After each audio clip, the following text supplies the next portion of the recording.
Hello, everyone. Hello, everyone. Glad to be here again. This is Mike Gilcreast. Glad to meet your presence again to talk about a sensitive topic. For some, it's personal, and for some others, it's very personal. And so detrimental, at some point to some people. And some people live that way of every day, and no one would know the differ. And so I'm talking about battered women. And so out of that, it's a pretty dynamic topic that folks live with every day. So I look at it and I'm say, okay, I see this, or I've seen it firsthand. And so through many accounts, and so it's complicated. You probably notice my background. I'm in South Carolina right now, and figure, we come on air. I said I was coming, and here I am. And so I want to cover this topic because, a couple of days ago, I didn't know I was going to be talking about this. And my wife and I was discussing, what should we talk about? And as I was doing my book signings or something here in South Carolina, I came across this young lady, and we started talking about this, and we made, a lot of references and deep conversation. And I had this epiphany, and I'm like, something needs to be done. Something needs to be said. And believe me, for years, decades, even centuries, this topic, it's a subset of domestic violence, but it's been going on forever and ever and ever. And I'm going to have more details. We're doing another show on this next week where I'm going to meet with the lady I was talking about. And so if that all works out well, because we'll be back in Florida and she's here and, where we are. And so I'm just trying to, piece it together. And the thing is, I'm so glad when people can, and not everybody can do this, but can talk about how not only did they endure it, the abuse of this topic of battered women's, but can talk about it, and I think the best form of healing, whether you're a recovering alcoholic or gamblers anonymous, whatever, but a lot of people like to keep it private. They don't want to talk about it. It happened, and I want to act like it doesn't exist. I've had some classes and even a 2-year certificate program concerning mental health, and this is a portion of it. And I thought I, had enough skill set to at least talk about it. I'm not here in a clinical setting, but it's life. It goes on. And some people can get counseling, psychologists, psychiatrists, and probably never be healed. And so, but I like to think to differ. I think, if we work at it, to whomever, change is possible. And my theme for the show is what if? And that applies to this. It applies to life, no matter how you look at it. What if? What if this works? What if I can overcome it? What if I could be delivered? What if what I've been through, I can help someone else? And so the possibilities are limitless. And I like to embrace it. I like people to embrace it. I'm a dude. And I've, from childhood up, I've seen it firsthand, up close in person, and experienced it and this and that. And some episodes in my book, I discuss it, and I'm going to be blatant. I like to be raw, but you can read it in my book. My first wife almost killed her, seriously, because I couldn't handle the pressure and how to overcome a solution to what I was going through. Death is not always the answer. And, to take someone's life or to take your own life. And a lot of times it ends up like that. You can look across the news, across America, and you can understand that, what? This stuff happens all the time, everywhere. I hear people say, I don't even want to watch the news. It's so depressing. But life can be depressing if you allow it to, or you could handle it and deal with it up close and personally. You could be like I talked last week of speaking no evil, seeing no evil, hearing no evil. You could be a silent one and say, I don't want to get involved. I don't want nothing to do with it. And you could do that. You can see crime happen and say, I want nothing to do with it. But when will people speak up? When will a person getting abused speak up? And so it's a lot. This is a dynamic topic. It's ginormous. And so when you look at it, I can only possibly scratch the surface. But when I do a book signing, I meet intelligible conversations. And even if I told a few people, I got people on from South Carolina, and I tell people, I'm saying, I'm going to talk about this today, not going into any details. And one lady say, I need this. I too was abused. Someone else said, I need it too. I'm like, this is, wow. It's like, wow, it's touching. I wasn't even going to start the show off like this, but it's so emphatic with me that, I think I have to.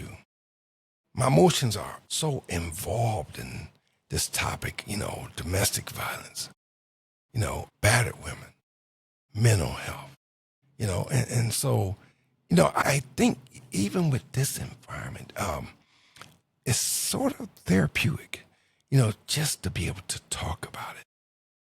And I think that's can give a form of relief, whereas it gets better or it has potential to get better. And it will get better one step at a time. But we have to take whomever that first step. Even if it's the abuser, you got to take that first step to getting help for resolve. So the women, it's not just that. It's a lot of things that go into that to get to where we are today, where laws have to be passed to protect the innocent, to protect someone's loved one, someone's brother, someone's sister, someone's mother, someone's aunt, someone's cousin, someone's friend. I mean, the list goes on. But we want to be overcome. A lot of people want to denounce God. Like, I can handle it. I can do it myself. And some people find God, and, for the folks I met just recently, it's like, I don't think if God was in their life, but they will be doing as well as they're doing. I don't think if God was in their life, they would have lost this word hope. They would have lost the hope of life and being resuscitated. God, from a spiritual standpoint, he's the answer to a lot of prayers, a lot of problems, issues that we have in life. And you don't know if you don't. I mean, we're back to what if I went to church? I'm sure many people have went to doctors. And I'm not saying don't go to doctors, because we have some really great doctors, and some doctors are Christians, and they actually believe in God. They don't think that they're God themselves. But when you find a Christian doctor or psychologist, they're out there, they exist, but you have to search. For some, it's like finding a needle in a haystack. But if you search, if you go after it, you can find it. Everything we want, everything we need is out there. But we have to go find it, make an effort, make a conscious effort, and say, you know what? I'm glad I didn't stop trying to heal. I mean, even myself, you look at me as, this guy's a pastor, this guy's this guy's that, I accomplished a lot. And God, I've been blessed to do it. But I've had episodes in my life where I had to seek professional help, and not ashamed of it. But the thing is, I thought I was worse off than I was, and I just needed a little guidance so I could learn how to be in my lane and control the things that I can control. You know what? You cannot control people, and I think we think so. I think we babysit it for some, and I think we've been in positions of supervisors, and I think we put all this stuff on us, encapsulate it in our brains, and say, you know what? I'm in charge. I rule. I control. And when we get to those points for the people that do, somebody got to suffer when you don't understand how to handle authority. Husbands don't know how to handle authority. Wives, For some of them, they don't know how. Because not just women get battered, but men too. Isn't that amazing? Not only are women controlled, but men too. But for the most part, women is far outweighs the number of abuse cases than men. I'm not going to use statistics in that form and stuff like that. I could be involved, but I'm not trying to do clinical analysis. I'm trying to talk life and keep it.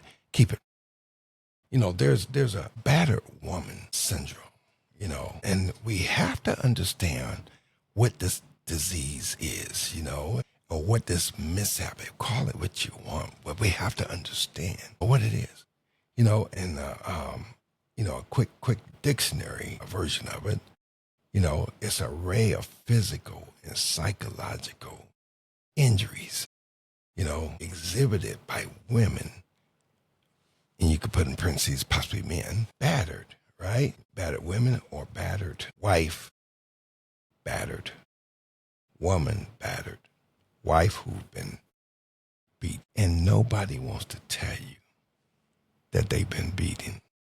They've been abused. And it's a lot to go on with this.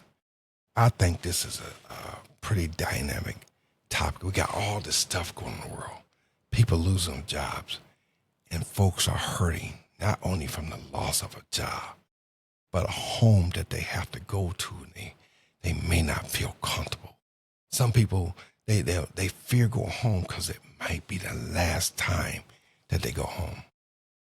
Some people are living in some really horrendous type situations. And unless you experience it, you would never know this. And the reason I'm so concerned or passionate about it is because I see it firsthand. I see it, as an author and people discussing issues because they can relate to the benefits of my book that I have out there, Unworthy, Chosen, Forgiven. They open up to me. They open up to me in situations because of their life situations because I'm a pastor. And so I tell people I'm on the front line.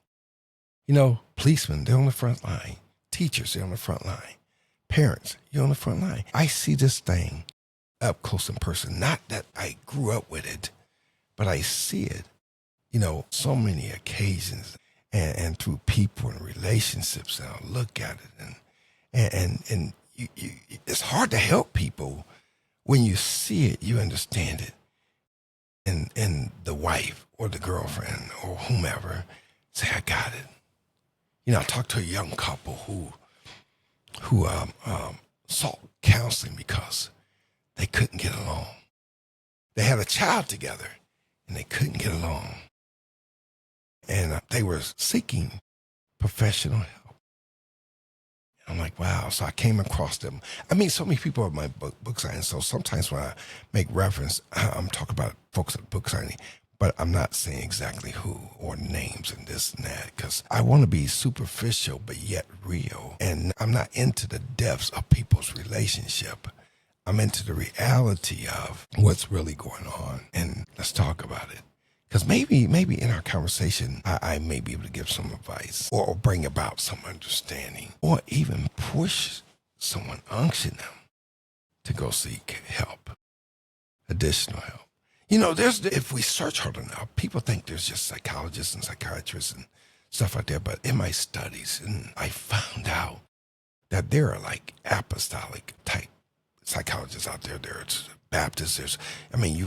Let's just say Christian psychologists out there that's actually making sense of teaching people biblical principles on having a messed up mind and your mind is, in 20 different places, confusions all before us, and you're, doubting yourself. You're like, what should I do? What should I do? Where should I go? And you're contemplating so many things, even to a point where people want to commit suicide. Wow. This is truly a heavy topic. And when you look at life and how complex it is, and yet some of the solutions we have are simple. Some solutions in recovery and healing, it's simple as just asking, what if I told somebody? What if I asked somebody? What should I do? Because I don't know. How do I call the police on my spouse? Because a lot of times, and it's a relationship type of environment that this stuff happens, and folks getting battered, women getting battered, homosexuals, they're in relationships, same thing. Anytime two people come together, this could be the end result. Not that that's it's inevitable. It's like automatic. It's going to happen. No. If you look at America as a whole, it's only a small percent of people that's actually here. But it's large enough to make a difference that we have to pass laws on because it's too frequent, too many deaths have occurred. And so out of the total group of people in America or nationwide, because believe me, this thing just not just happening here on U.S. soil. It's all over. Every country, things are going. What we do in this country, other people are doing in other countries. The problems we have, and they're having it. No, it's nobody. No one's exempt from trouble and mental inconsistencies. Low morals, low values. No one's immune from it. It's like running water. Wherever the water can flow, it's going to get there.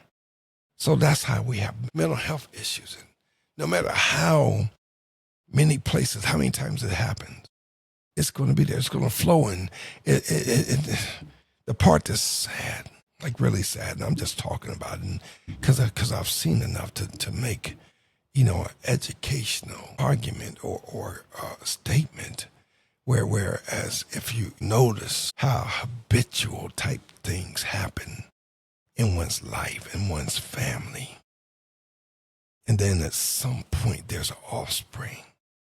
We bring children into the world of things that they did not know or wasn't aware they were exposed to it. But to see generations move to other generations and the next generation, and they inhabit or take on the same characteristics, same traits as the one was before him, the father, the grandfather. Lord have mercy. And believe me, that evil trait can skip a generation. Maybe the great-grandchild skipped it and he's, all relaxed about life and good to go, as his life leads him and he's happy. That could happen too. Badness doesn't happen to everybody, but it happens so much. You never know when it's you. You could be innocent and think you have the best relationship, and all of a sudden, boom, somebody have a mental breakdown and want to take it out on their spouse. Somebody get fired from the job. Some gentleman get fired from the job and want to take it on the spouse. And that should not be so. We have to find outlets other than using our spouse as a punching bag, our loved ones as a punching bag. The one that you said for the ones that's married isn't doing it, that said, I do for the rest of my life. It's amazing how the same characteristics happen when people are living together. And 9 tenths out of 10, right? I don't know the exact number. When you're in a relationship, other married, when you see it happen, Lord have mercy. I have to take a drink of water on that. When you see it happen, that's a great excuse or great way to escape. Why stay? You're not married. Why stay in an abusive relationship? I say cancel, but I give feedback to so many people. And some folks are frustrated with life. They're living with, and I'm speaking of real life situations, but it's just I talk to people all over, and then situations, and they're like, I don't want no more, nothing to do with this person. This person was cool, but they abused me. This person was cool, but they didn't marry me. And don't give people, like women, do not give men the pass. If you were abused in that situation, and then the guy said, I'm sorry, I won't do it again. I want to marry you. And then you forget about everything that's happened to you. Folks don't change because they had gotten married. Folks don't change because they got a new job. Folks don't change. I think, being a pastor, I think the only thing that can actually change a person's mind is having a spiritual relationship with God. And so we as a people have to figure it out. Some people act the way they do because they brought a lot of baggage from past relationships and into their current relationship. What you saying? They have not healed. Let's look up what is a relationship. Because we carry on and we do these things and we commit ourselves and we become exclusive, and because we're in this relationship. I wish people were honest. I've heard women say, I'm in a relationship, but I don't love this person. Men say, I'm in a relationship in the same thing. Why get in a relationship? And I think people tend to, just from my personal perspective, think relationships will get better regardless of what's going on once you get married. I can change him. Why do people take on the God role, and think that they can control man's mind? You may be good at what you do. You may be having a great persuasion, but we need outside help, whether it be a church and God in that relationship or outside professional help to overcome some points in our lives. And I understand that some people don't want no one to know anything. But let me ask you, when will the healing start? What if you decide, you know what? I heard this on the Mike Gilcreast show. What if I take a chance and I say I'm going to get help? And it actually worked. What if? Oh my God. What revelation can you get when you can look at it and say, you know what? I'm glad I listened. I'm glad I tried something new. I'm glad my expectation didn't exceed God's expectation. If we could get to those points in life, oh my God, Lord have mercy, it's pretty awesome.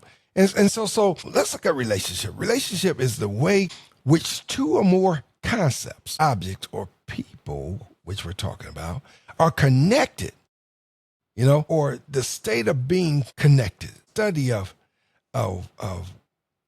study will assess the relationship between unemployment and politics. And so that's a parallel in there, right? And so we look at in the way two or more people or groups regard, the way in which two or more people or groups of people behave towards each other. And so relationship can be between you and God and your relationship with Jesus Christ.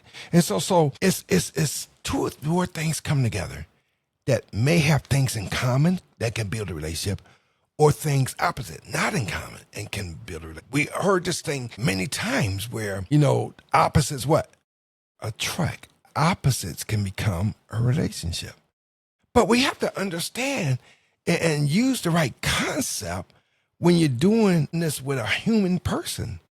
Because people, I don't care who you are. I don't care how old you are. I'm from Ohio, and I grew up in that culture in Ohio. And we have our Ohio laws, which are different than, North Carolina laws and this and that. My wife's from North Carolina.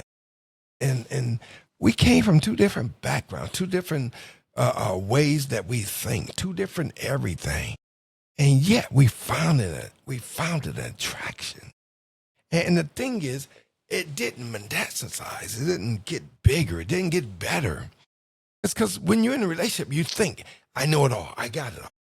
I learned that the first time I was married. I thought I had the world. But the thing that was missing mostly in my life was God. And the second marriage, the thing that's the greatest part of our relationship is we both have our own separate relationship with God. And in that, it draws us closer in our relationship. And so we're able to do this thing the right way. And so to further points on relationship, it could be the state of being related or interrelated. Study the relationship between two variables. And so two variables, two people.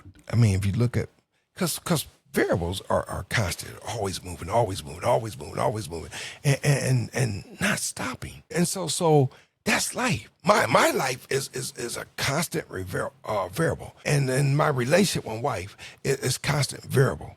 We're moving in a different direction. The good thing is we communicate because we commune together. We cohabited together, and so everything kind of lines up for us because we're on the same page. What I miss, she has. What she miss, I have. We have each other's back, and so it's not a physical or psychological injury to us.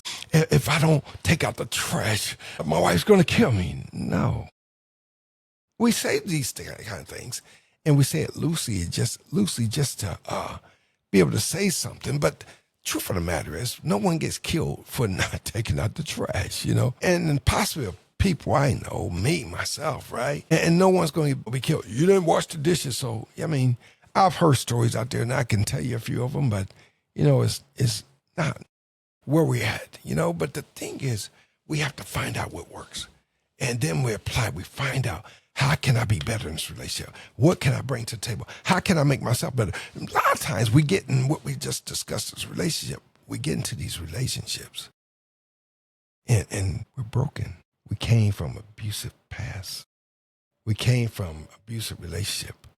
We came from abusive marriages. And then we want to make a go at where we are now. I came from this, and when I get with this person's going to be my world, and da-da-da-da. That's it's a fallacy. Don't make people your world. Understand you first. Then understand your spirituality second. And then understand how you can allow someone else to equal your life out where you're happy on both ends. And so I think that's pretty amazing. And so when we look at this, I wanted to talk about relationship because we look at battered women. I'm not here to blame no one, but take your time. Before we say, I do, take your time. Before it looks worse or we think it could look better, take your time. Get to know that person if you're going to marry them. Get to know that person if you're going to spend time with them. Get to know that person if you think that person's going to marry you. Get to know them. Let them get to know your family. Nothing wrong with that. Taking the time out. When you go to the grocery store, right? You pick up, and I'm holding my mouse, but you pick up a can or a bag or something or a box or something. For me, I know I've seen a lot of people do it, but the first thing you do is turn it over and look at the ingredients. Like you're looking at it and you spend all this time in the store. If people take time to spend looking at relationships before they begin, then you can start seeing traits. This is Mike Gilcreast talking. This is not therapeutic, but you can see traits of what people exist. One thing you got to know, and this is another saying, zebras do not change their stripes.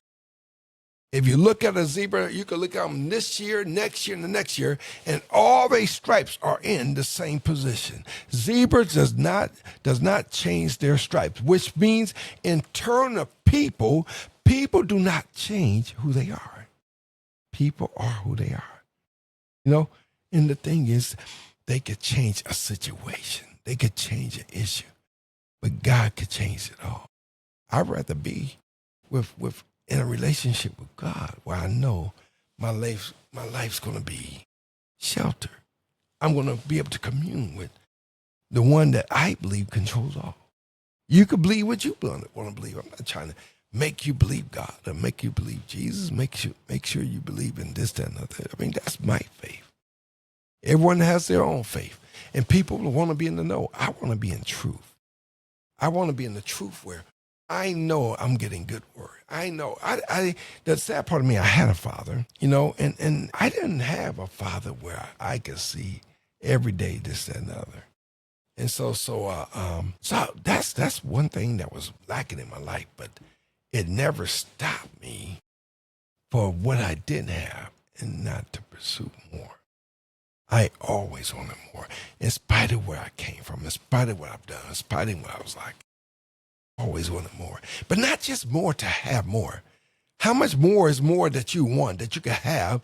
And I'm not a billionaire. I never desired to be a billionaire. I'm doing $1 billion. And people's like, yeah, I know I can do this, that, that. But the thing is, I done live life. I mean, it's hard to buy gifts for me now. I'm at that point where I look for more. I'm more into the quality of life. So as we look at, this battered woman stuff, it's pretty dynamic. And it's been going on and on and on. But I like to take on these conversations. I like to look at it because I'm like, look at this.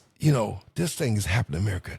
Look at how many people, and I'm like going to this, not my topic tonight, but how many people has been like abused sexually and raped and this, that, and other. So people are hurting. People out there going through this, that, and other. There's in just the United States, folks, I found this one 6 year old. So there's, Lord Jesus, I hate to say it, but there's millions and millions of women, million experience intimate partners violence. Intimate, they call that IPV each year. The one that they got all beautiful for, go on dates, take them to church, and go to the movies, go here. You're dating, like, this is the one I'm so happy. They're happy to meet, and they go through all this stuff. We make bad choices on relationship. I'm going through the motion and the antics and I've seen it. People excited, like, oh my God, he's so nice. Oh, this is it.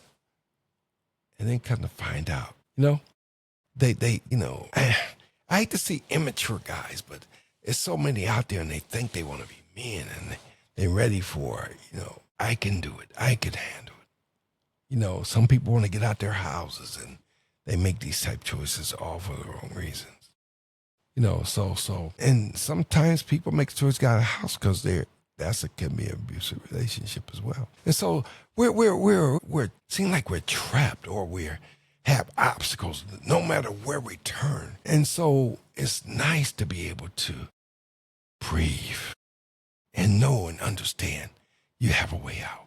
There's going to be a better way. Somebody's going to be different. I'm going to get a word to give me the courage, the strength, say, you know what? To change is today. I'd be like the President Roosevelt, say the buck stop here.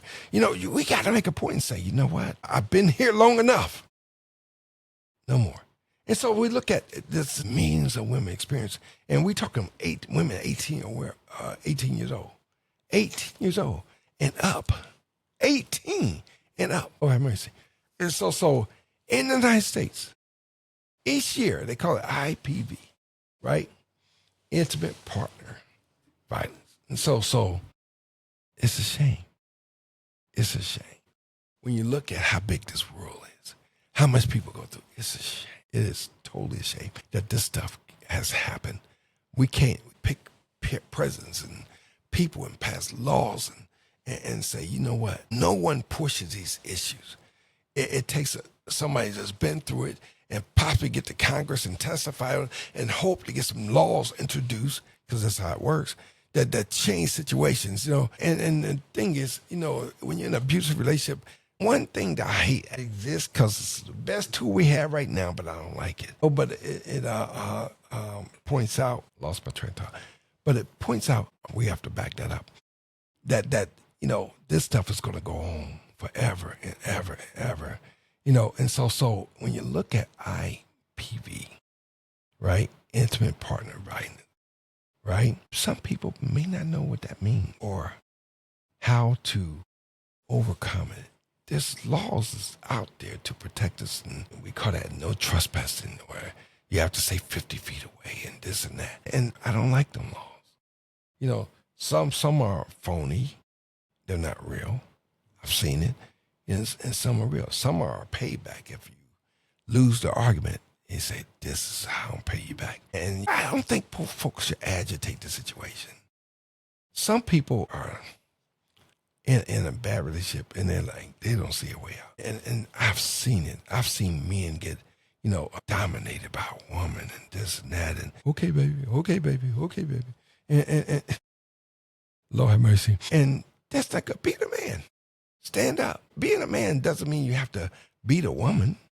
You don't have to dominate a woman. Be the man. But IPV, intimate partner violence, right? It includes physical assault, people getting punched, and this and that. And it covers rape and stalking. It covers those two things. Physical assault, rape, and assault. Lord, it goes on all the time. And so, but there is a way out, and I've discussed some of that in the beginning. And what I'm going to do, and I'm just going to get this piece in there so I don't forget. Next week, we're planning to get this lady on. I want to give her name because I want to make sure everything's lined up and before we, bring her on. But she experienced, this firsthand. I don't want to go into all the details because I want her to tell it. I want her to say it. But just tune in next Friday. I want to be able to get on. I want to go more days this week, but I twisted up my schedule because I'm doing signings Monday through Thursday, and then I'm in counseling at the church. So I have another responsibility. I would say if I had, it's a 20% opportunity I'll be here Thursday, but chances are not because I have to meet my requirements through the church system because I'm one of the bishops in the organization. And so I got to do my part. And saying that, I love doing these things because, I believe it's helping folks. All right. And so as we go forward, right, understand this. And when you look at somebody that's been in a battered woman or in domestic violence, the stuff that goes on that we turn an eye to. And even when I approach people and they're like, I'll be all right. And then they go behind closed doors and cry because they're not all right. They're broken. That's the guy you thought was going to be with you forever. No, he didn't treat you right. He mistreated you. So that's a hurtful thing. But it includes physical assault, rape, and stalking. And if I wanted to give you statistics, the numbers are out of this world proportionally, right? And so and if I just give you a quick one that I found when I was doing some quick research, nearly 5.3 million incidents of IBV. 5.3. I ain't say 53. I ain't say 530. I ain't say 300. I said 50. Nearly 50.3 million incidents of IBV occur to U.S. women 18 and older. U.S. That's U.S. alone. 5.3 million. Lord have mercy. That's way too many. What's wrong with trusting your instincts and doing things the right way and dating the way you want? Why do we have to shortcut everything? But there's a right way. People used to court and then whatever. Now we're teaching abstinence and making sure that people wait till you get married. But what happened to the old way where the guy might ask the father to take the daughter's hand? What happened to that? So we don't, it happens, but very seldom that we, go to the parents and say, I want to marry your daughter. I want to have your blessing. It doesn't happen like it should. We look at people that's virgins and saying, oh my God, no. But, to make it to adulthood and stay in your virginic state, Lord have mercy. The belief that could happen is nearly impossible, but not impossible. It exists, really exists. All right, and then give you another fact. It says 1 in 4 adult women experience severe violence, right, from an intimate partner in their lifetime. 1 in 4 women have experienced it. And so the numbers, that's why when I talked to one lady that was abused, she could be on the show, but it was another one that came. And another one, and people understand this. And I talk to divorcees, and they're like, wow, I had such a horrific relationship, and I don't never want to get married. And I think that's a hurting statement that goes along with the person for the beginning of that cycle that they have to go through to get healed, to recover, to get to the next level. That's important. And so we have to understand that. So I'm giving you, a couple little statistics. All right. And so I'll give you one and possibly two, but check it out. 1 in 6 women have been the victim of stalking someone. The victim of stalking at some point in their lifetime. Either they're stalking or someone's stalking them. 1 in 6, that's still an astronomical number, so very important. So let's go back here. All right. The number of female homicides by violent partners with a firearm has increased. All right. It's increased over the years, over the not so distant future. When I say the number of females, gun violence against them. Because that's what I said earlier. A lot of times when people can't handle it, they want to kill everybody. I was true to that too, but not anymore. I'm not even close to that. I love life, but I'm glad I experienced the stuff I did because I had to find out who am I? Who am I? And and once I did that, I'm like, you know what? This works. I'm able to help. I'm able to give back. I'm able to talk about it. I'm able to do it. And I don't know if anyone have questions. If you do, let me know. And so we have a chat. I believe the text is there. Oh yeah, I see some chat. And so let me see here. I have a question. Says yes, in domestic violence. And so not a question. It's more of a comment. It says, yes, many people are losing their jobs for no known reason, and we got to pray. And yes, that's because that's a part of it. One of the benefits of having conversations. Remember, not too long ago, we had this thing called COVID-19. Do you not know? And this was a pet peeve of mine, and a pet peeve is something negative. But they closed the churches in some places, most places, but they kept the liquor store open because the amount of domestic violence, battered women, went up. Those numbers went up. I talk to, like when I do book signings, when I meet people, I talk to policemen, I talk to judges, I talk to lawyers. So I'm getting firsthand information, right? But the number of domestic violent cases went up.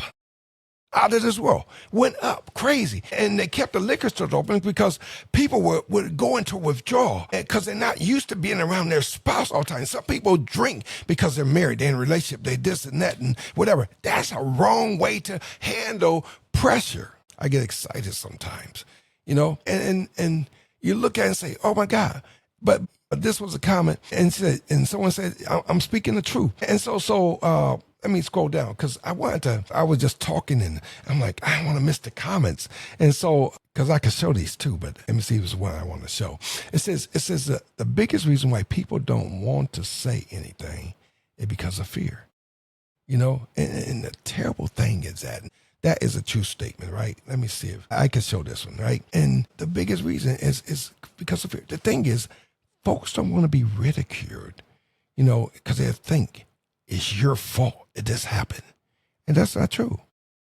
Why do we take the easy way out and blame the person's getting abused? It's their fault. And people don't want to go out, or nothing would happen to the person that's abusing them.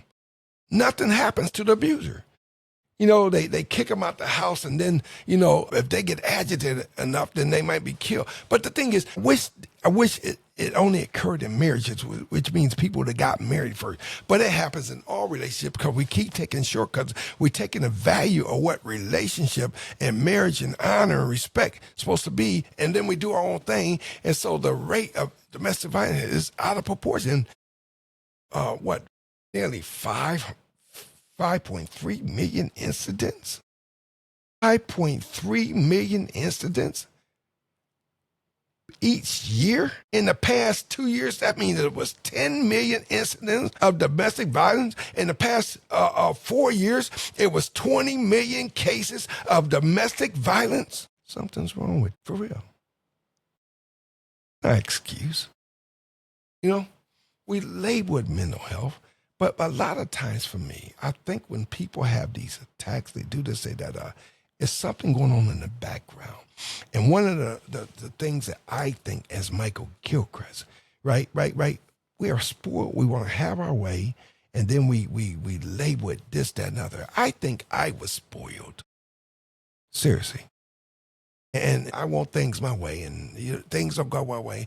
I want to kill you. And how you should react.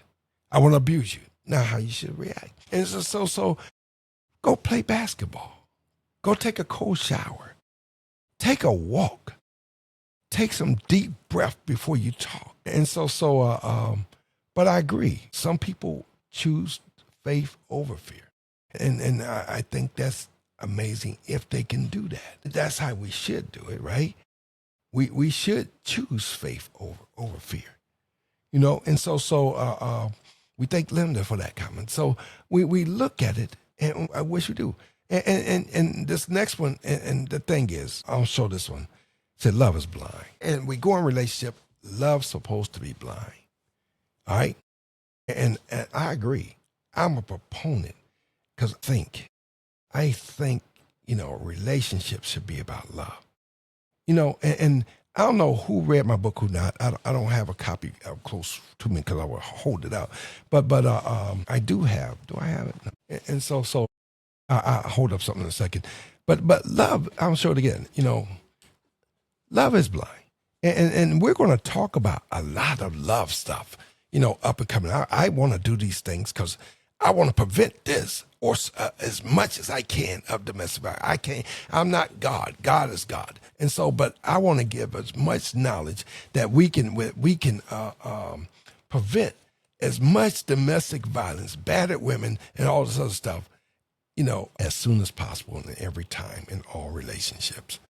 And the thing is, I was dealing with a woman way back when I was, pastoring up in Virginia, and she was enduring some domestic violence issues and stuff, and so much she had to go to a shelter. And so I used to take her and her child, as a pastor, back and forth to the shelter. I pick her up, I take her because she needed transportation. I take her back and forth to the courthouse.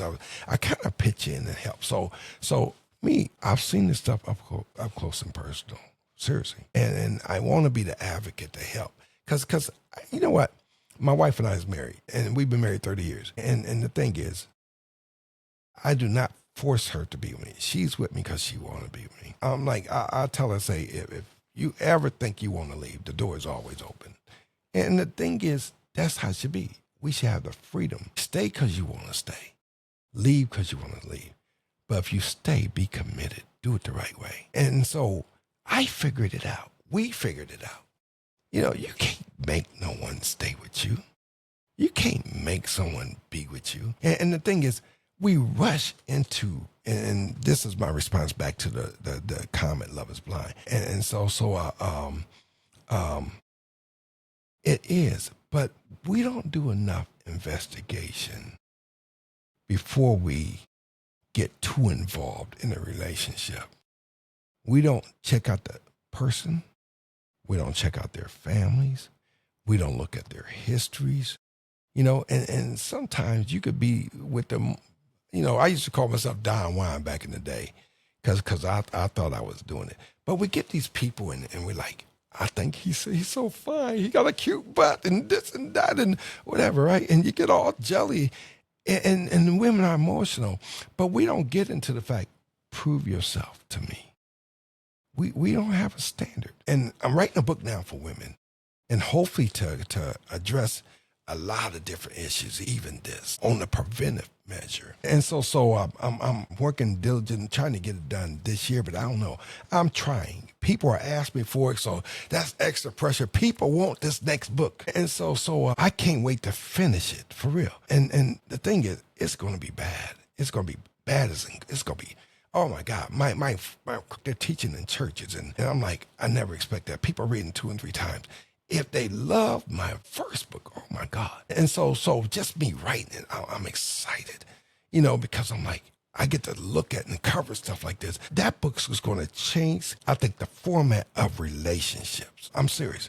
And I may even have an extra bonus bonus to it, but I'm not even going to talk about that because I want people to try to take my ideals, this and another. But the book I'm writing is a spinoff of my current book, so I'm going to use real life stuff from my current book and move it in that direction. That way, I don't have to worry about being copyrighted. Because when you get it from me, it's supposed to help it. I want it to be blessed. I want you. I want to honor God to give me the wisdom, knowledge to write it to help y'all. But y'all, women, ask me, write this book for us. Write this book. And so I feel compelled, to write it. I feel compelled that God will lead me to be able to open up my imagination to bring forth words that will help people recover, make better choices, so love is not blind. For real. I don't want love to be blind. We move too quick. We move too fast. And it's going to be blind. Then the part that I disagree with is when we find out that that's not the right person, we stay and then stay and stay and stay. And chances are when you're in a relationship with a guy, believe me, he's not going to marry you. You're in a relationship, and I'm not saying 100%, but 99 or 95, I'm being nice, but really 99 and a half chances, dude not going to marry you. And if you get married, the statistics prove that do your own research. The statistics prove if you live with someone for 15, 20 years, whatever, the marriage doesn't last no longer than, and I'm being nice, 2 years, but realistically, 6 months to 1 year. Wow. Don't let love be blind. Don't fall in love for the right reason. I teach women, seriously, I'm coaching doctors and how to not be single and get into, the right relationship, bring your right attitude or the right energy. And so I'm picking up coaching because I want to help people. And I know a lot about women. I knew a lot about women before I start coaching. I can look at women and tell them, read them up and down, left and right, and understand their pluses, their minuses, this and that. It just, I've done it so long, that made me a bad boy. That's why I tell people I used to be a ladies' man, this and that. But the thing is, I understand the need and psychological effects and emotional effects, the stigmas, everything to go with when you're comfortable with things and uncomfortable with things. I had things down to, I could tell you your dress size, your every size, and I just look at you, And so I'm not into it down like that.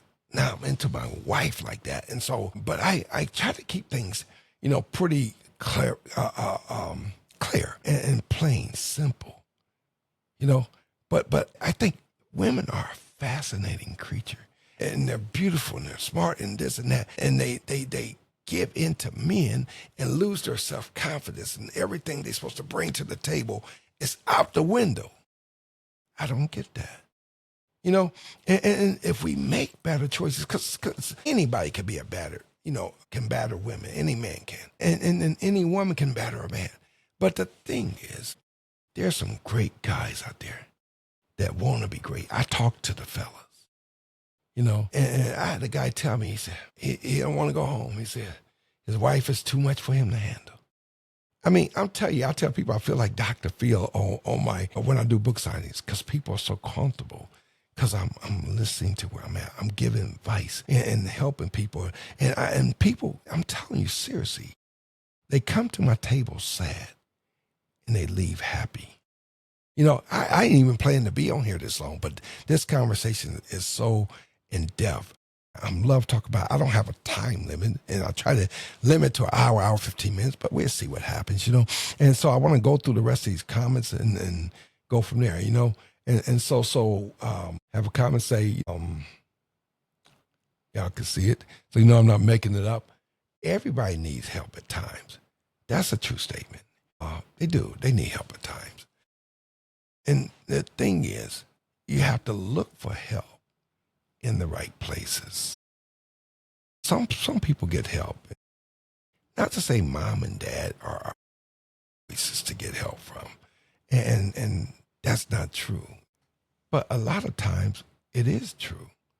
Because sometimes, if your mom living her life because she was abused or hurt or still in pain or yearning after a man that she could never have, or a lot of married men, this is a simple case, and you can look it up. You know, a lot of women that's been cheated on by their husbands, they leave their husbands and start dating married men. Now, you tell me what kind of sense does that make?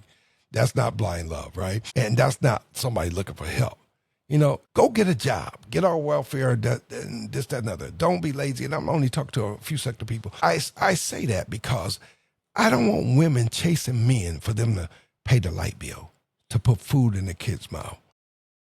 You have that responsibility. Laying with somebody, and you know, the old saying, if you give a man a fish, you feed him for a day. If you give a man teach him how to fish, you feed him for a lifetime. At some point, men may get tired of that relationship with you, and you're counting on him to feed the kids. It's not his, you know, and it's going to die out. So I think it's a waste of time. That's why I say, get off welfare, go get a job, go get a skill set, learn something, and change the environment. You know, and that's a good thing to do. You know, and so I have a question here, right? I'm not going to ask all these questions, but I have a question. Do you think, and they asked me, Bishop Mike, because I'm also a pastor, other than a host here on the Mike Gilcreast show. It says, do you think you should be friends first? Does friends make better spouses? I don't think when it comes to love, and believe me, I've seen love at many angles. I teach people this, and you know, if I'm teaching on stage and getting paid all this big money to do this type of stuff, I always tell this, right? When a guy meets a woman, the man knows, and I tell people, I say, if he's good, he knows within the first minute if he can have sex with her. And so if he's kind of like slow or whatever, not slow mentally, but his game not all together, because you got some corny guys out there, right? Like when I was out there, my game was like, it's like snap. It was on it, right? But the thing is, I believe in love at first sight. And that's why I'm answering this, because I think love can happen. And not only is that only with it by imagination, but in the Bible, it happened with Isaac and Rebekah. When he laid eyes on her, she became his wife. And the Bible said he knew her. So back in the day, once you had sex, you were married. See, this thing that we do now, oh my God, the Bible does say obey the laws of land. So from that perspective, but every time a person come together with somebody, technically, you're married. And then that's why it's so hard to break up with people you've been with so long. You get comfortable. But from a Christian standpoint, and I'm not here to teach church, is any person, if you believe in God, that you living with and not according to the will of God, worth going to hell for? What if? That's a what if. What if you did it right? You'll find out that the person you've been living with, you've been wasting your time all these years. What if you did it right? And I want to bring that point out. Believe me, even my next show, I might even just talk about relationships, you know, because I want to cover it. And sometimes I tell you stuff that's going to be in my next book, but you won't know. I won't say this is going to be in the next book. But I'm going to bring some good stuff. And I, you know what? Women should be on all my shows, for real. If you want to learn how to do life better, regardless of what I talk about, they should be on the show to learn. Because I'll tell you, they don't know. They think they can put on them long eyelashes and bat their eyes that they can get whatever. Getting a man means nothing. Having sex with a man means nothing.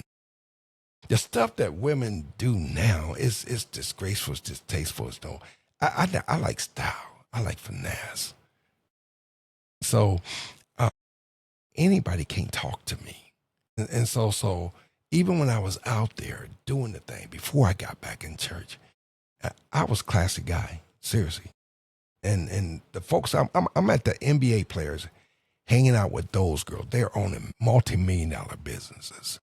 They're class acts. They're not hoochie mamas. They're not, you know, from a entertainment, actors and singers and this. They're really business women with money, knowing how to handle this and that. I'm used to the classy side of things. I don't like people that just, and I believe luck could happen for me if a person worked at McDonald's. I didn't think I was all that. But the thing is, you got to be always present your best self. You know, everybody don't do that. And so I'm going to have segments where I'm having different people on, and you could call in and we could talk about relationships. And so, but I'm telling you all this stuff because I think it's good, even for the subject that, that was at hand today, battered women. Because I think if we learn how to do this right, we can figure out traits, characteristics that folks have, that it'd be a red flag that'll say, don't do that one, don't do this one, don't do this one. And the thing is, when you get to know people, start testing them. Test them. Because I've been teaching folks, especially folks that's been married, divorced, because I'm talking to some divorcees, and do a list. Even if you're single, do a list and have a standard. We move too fast. Even though I believe in love at first sight, I test everything. I had to make sure this woman that I married, my wife, that she passed my test. Even she met the requirements of my list that I tell people to do. It works. Even in the Bible, it says, write the vision, make a plan. Write down what you want. Believe it, pray for it, and press on. And so that's that side of it, all right? And so do I think you should be friends first? I think it depends on what you're looking for. Because a lot of times, I've talked to women, I'm serious. They told me they dating guys, they didn't even love them. And the marriage didn't work. They married guys and they didn't love them. They date folks. And so you got to go into it for the right reason. And I'm guarantee you, if a woman was not my type and I couldn't find no attraction, marriage would not be my conversation. I'm a guy. I'm telling you, it wouldn't be marriage. It might be something else, but it definitely wouldn't be marriage. And so I'm telling you how men think. All right, that's a man thing. And so y'all can figure out the rest. I don't spell out. The man will have sex with her, regardless of what she looked like, and that's it. You lose the number. That's it. It works just like that. And so a lot of times, I think, not a lot of times, sometimes, when people are in a relationship, that's how this abuse stuff comes up. This is my perspective. Because they're in relationship and love's not there. When you're in love and you have God in your life, you're not going to have that type of stuff. When you truly fear God, you're not going to be beating up your wife. You're not going to be doing this, that, and other. It's not going to be happening. You're not cussing out. My wife and I, we don't even call each other names. Because we know the little things that we do. You big head and this, that, and you're joking. But if you're mad, you go big head and then you add some explicits to it. You're cussing them out. Come on, somebody. You got to be able to speak to them in love. Everything do in love. And that's what works, all right? So I hope I answered your question. Depends on what you're looking for, and go from there. Change is good. I have another reason why people don't leave abusive relationship is because they have nowhere to go. That's true. That's why I was telling you about the story where I was taking the lady back and forth to the shelter with her kid. But the thing is, you got to make a choice. And then, and I'm saying it loosely, but then if you look at common sense, if you look at what's going on today, I think a lot of times we miss the mark and this is my personal opinion, because we're not in church. We don't have that relationship with God. I believe God always makes a way, for real. We normally want God when we have a problem, not all the time. But I agree with that. I've seen it. I've seen it firsthand. As a pastor, I've seen this stuff. That's why I could talk about this stuff, and what you're supposed to do. And so that's why when you go into a relationship, when I met my wife, right, she had bank. She had money, for real. And before you get married, before you start that relationship, have you some money set aside. We buy all this stuff, make ourselves good. We make fake hairs, fake nails, this and that. Put that money in the bank. And before he knows what you have, if the conversation comes up, because until you get to that place you need to be, and I teach this also in like marriage counseling, or I should call it marriage feedback. But anyway, when two people want to get married, I say it should be his account, her account, and their account. You have an account in the middle where you share.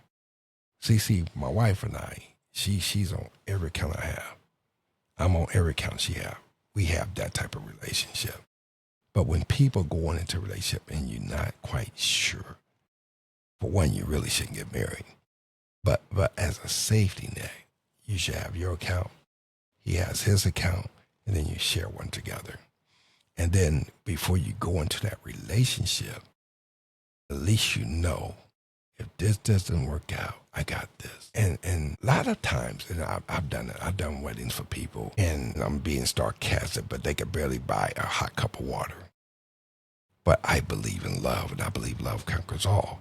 And then it's also a spiritual relationship, And but for the most part, I think folks should get married because they have the resources, they have the time, the money, they sat down, they planned it, and they have marriage counseling. And and that's why you should do it. And then you wouldn't have been in a situation when it doesn't work out and you don't have money. I don't have a one answer catch all for everybody, but I'm just trying to give advice.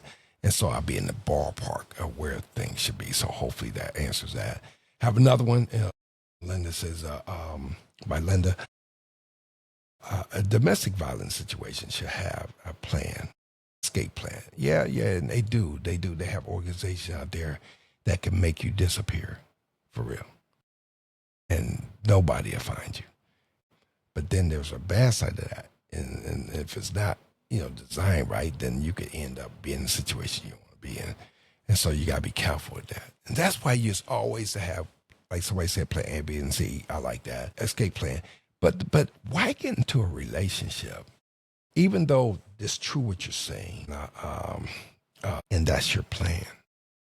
That means you didn't take the time to know that person. You know how quick it is to have sex. I mentioned it earlier, right? A guy meets a girl within 3 minutes. You know if you could have sex with somebody. And so we make it too easy. When you make it that easy, guys don't respect you. Very seldom. I mean, it's at least 1 to 5%, 1 to 3% chance where you make that marriage work if he decides to marry you. Very seldom. It's like rolling dice. So I say it bluntly, and I'm not ashamed of it, but women need to keep their legs closed and not put yourself in situations and, read my book. Seriously, read my book. I mean, I talk like this, and I'm not trying to, I don't wish for my past life. I'm not chasing that. I've been there, done that, whatever, right? I like the path I'm on. But all I had to do is make a call, and the girl was knocking on my door, spending her gas money. I didn't have to take them out. This, another. I wasn't marrying you. I just needed to pass time. And so it sounds cold, but the thing is, that is what was afforded to me. And so now that's why I'm on the path doing what I'm doing. I'm trying to teach women not to be in that situation, not to have that mindset. I'm trying to teach women, there's a better path, a better plan. You guys are so blessed and gifted. God blessed you with a womb to produce children, a womb to bring, the Bible says, be fruitful, multiply, to bring happiness. And we use it for all the wrong reasons. And a lot of the stuff doesn't have to happen. True love exists. If it did not, it would not be a God, right? And so God is love. So many people I know, they're unhappily married. They're so unhappy. Guys are unhappy and trying to find a way out. And hopefully you'll answer that question. All right. Change is good. I think that's it. I went through, I guess, pretty much all the comments. I hope you really got something out of this. Actually stayed the course. I'm going to talk more about going forward some relationships type stuff. I love relationship. I love family. I love marriage. So I want it because my mom and dad divorced when my dad was in jail. You'll see some of that story in my book, and so I never really had that. And so I always desired to have a great relationship. I wanted a great relationship. I wanted to be in love. I wanted family. I'm a family man. I believe I'm old fashioned. I believe the husband should take care of the wife, whatever. And so can the wife work? Yeah, she can work if she wants to work or whatever. My wife works with me, but the thing is, as far as a job, she don't work. God has blessed us with, to be in a situation where she don't have to work, so forth, so on. But I believe that the man, this is old fashioned, and it just, for me, it's biblical, that I should take care of my house, and I do. And so that's not always the case. Sometimes husbands and wives or boyfriend and girlfriends, I don't even really like that terms, but we use it because that's how we do things. But I think no relationship you should take it on, and it's not to go the distance. When guys start looking outside and doing this, that, and other, it's probably time to take a look at your relationship and do a checkup. Because anything that's not right in the relationship can move on or move towards domestic violence. All right, and so or being battered and so forth, so on. And women, learn the strength of what God has designed you to be, a woman. Right, and so as we about to close out, I can't believe the time. Oh my God. And I start off a little slow and shaky, but I'm excited about this topic. I'm excited about life. I hope, seriously, that the words that I try to inspire you, give you a different look, change your opinion, even on how you say, I'm going to trust my body, trust myself with somebody else. Believe me, we're going to talk about stuff. You'll be able to ask me and talk ins and even send me texts and stuff, because these chats disappear when we're gone. But send me texts and say, I want to be on the show, and send me comments and topics of things that you want to talk about as well. Because I can entertain pretty much anything, and I like good conversation. It's a lot of talk sites out there. There's so many chat cycles out there. But it's hard to get a pastor, a real pastor, who's been there, done that, wrote the book, and able to discuss this thing from a biblical, psychological, and professional and life gauging experience that I can put forth. I bring a wealth of knowledge and experience to what is not just talk. A lot of these guys talk and they being cool about it and this, that, and the other. I lay it down with the facts because I have nothing to hide. And I thank God for my wife, and she's not the jealous type. So I'm able to talk and be free and help people. She understands my passion to help people. The reason I really do this, seriously, when I was out there, and I say this, hear it 100 times, but when I was breaking hearts, I look back at my life and how successful God's blessed me to be, but I remember the tears of the young women I was breaking up with, and they're crying, and the words they said still resonate to me. Say, don't leave me. I'll do anything. And I'm like, I got to change that mindset. I got to change that mentality where I was hurting people. It wasn't domestic violence, but it was, taking advantage of women because I could, and them giving themselves to me. And I'm like, wow, I was way too experienced and women think, he's different. No, he got good game. And the thing is, you should be praying and waiting. Don't jump. So many women, oh my God, and I'm telling you, they oh my God, I had to take a breath on that one, right? But you tell them, they ask you, should I marry him? And you're like, and I don't like to tell people, don't marry this person that way, because that's not my job. But for the people I have close relationship with, I would tell them, don't marry him, seriously. And everyone else, if I don't answer the question, that would be your answer. And so, yeah, because I do the opposite. If I think somebody's awesome, like I told the guy, I say, I think you'll be an awesome husband. But if I don't answer the question, because I'm not going to answer your question, I'm telling you what the answer is. If I don't answer your question, it means no. But you do what you want with it. I try to help and tell so many people, don't marry this guy, don't marry this guy. Even to the point of my own son.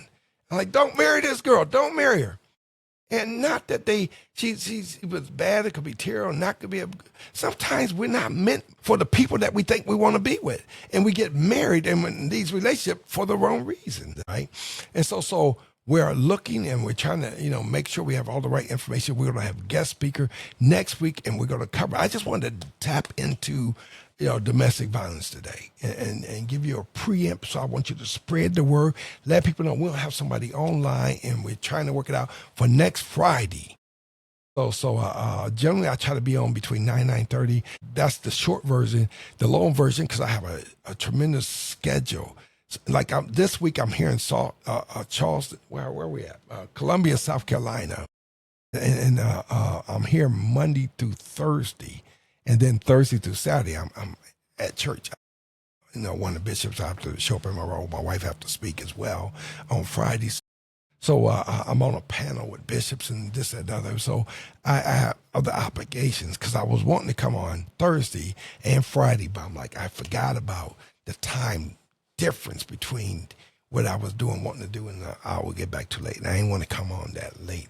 I try to make sure I'm online between 9 and 11, 9 and 12 or something like that. But between 9 and 9:30 generally. So in days when I could do it early and I have some time, I come on early and we can go at it again. So I enjoy doing this. And it's therapy for me, and knowing that I'm helping somebody and helping them to make different choices and become a better version of themselves. And so don't ask me a question and spread the word that you don't want the answer to. Keep that question to yourself, because I will answer a question. Do not ask me a question that you don't want the answer to, because I'm not here because I want any cursing on my show, but I'm not here to bash nobody. I'm here to tell the truth based on my personal experience and my book that I've written. And and then my next book is coming out. And so I have facts behind me. And then you're going to see how well it's behind me. Because I eventually, we're talking to some churches and stuff. We have a lot of the women groups, the single women group. When I did a book signing for the Kojic organization, the women, they're like, we want this guy to come and talk to us. Because nobody's going to tell you how to talk like or think like a man. Women can write books for men all day long. You would never think like a man. And so I'm giving it to you up close and personal. And so how to think like a man, how to do this better, what a man is looking for, so forth, so on. But yeah, so my schedule is going to be engaging as things start taking off. But I'm be guest speaker doing this and other. But I welcome the opportunities to speak to women. I love speaking to women. I want this to change. I'm your guy. And the thing is, I used to be a chauvinist. And now I'm no longer a chauvinist. I'm able to relax and spread the word and know my role and teach women their role is according to what I can. And I think we're going to get somewhere from this mindset. And so I haven't seen this approach to a lot of people. Spread the word. And hopefully you'll be on next Friday with me as we, embrace the battered women syndrome. We hope to have some more things I want to introduce even before we talk to the speaker. But time is not a big thing for me, but I generally try to, do an hour show and stuff like that. But, today I think we're, approaching the hour and a half mark. So it's been great. It's been fun. I thank God for each of you joining in, and I thank you for the questions and the comments and just everything that that's been going forth. I don't believe I let me just check my text before I go off. Make sure I don't have any text. No, so I have the chat box. So I think that's it. So that's it. But I'm really, really, really trying to, get this book out and stuff like that. So, it's a lot, but Bible says, too much to give, much is required. But I had a joke that I wanted to start off with, and I'll say it now. My jokes is I like them and they laugh. But let me see if I can get this right. Why did the tree have problems with the computer? He had problems logging in. So I'll leave you with that, because this was a heavy topic today, and I really wanted to embrace upon it. I'm telling you, spread your word, tell everybody, tell the moms, the daughters, and I'll leave you with this as well. When I did the Blacks in Government conference, I think it's last year. So when I did that, women were sending women to me for me to talk to. And so I've been validated so many times because some I didn't have answers to, and married women, single women, I'm able to talk to if they wanted more. So I think my platform's opening up to, so I'll be able to talk to more women because women want to know. I mean, I've been married 30 years, and so and after the life that I have, now I want to share stuff to help people, to do life better. So hopefully, like I said, gain this word from me.